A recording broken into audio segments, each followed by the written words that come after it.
70 ॾींहं पहिरियां नवकोट थाणे जी हद 16 मैल मोरी ते मुबीना क़तल थियल मुस्कान उर्फ़ नीमो राजपूत जे क़ातिल गिरफ़्तार न थियण ख़िलाफ़ संदसि ख़ानदान ऐं संदसि माउ पीउ पारां जेको सिंटी ऑफिस ते एहतिजाज कयो वियो आहे। असां एहतिजाज में मौजूदु आहियूं। अचो त एहतिजाज कंदड़नि सां ॻाल्हाईंदासीं। असांजी नियाणी खे 7 ॾींहं पहिरीं क़तल कयो ऐं जवाबदार अञा ताईं आज़ादु घुमनि पिया।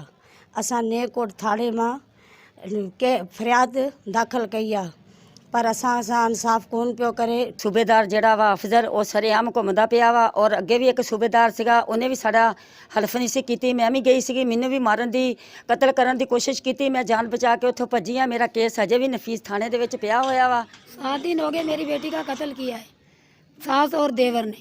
हमने नौकोट थाने में अपील भी की है, मगर हमारा साथ किसी ने नहीं दिया। इन्हनि IG Sindh DIG Mir Prakash SSP Mir Prakash का मुतालबो कयो आहे त असांजी न्याणी जा क़ातिल गिरफ़्तार करे असां सां इंसाफ़ कयो वञे। कैमरामैन सदाम चांडियो सां गॾु अब्दुल मजीद चांडियो, सिंध TV न्यूज़, नवकोट।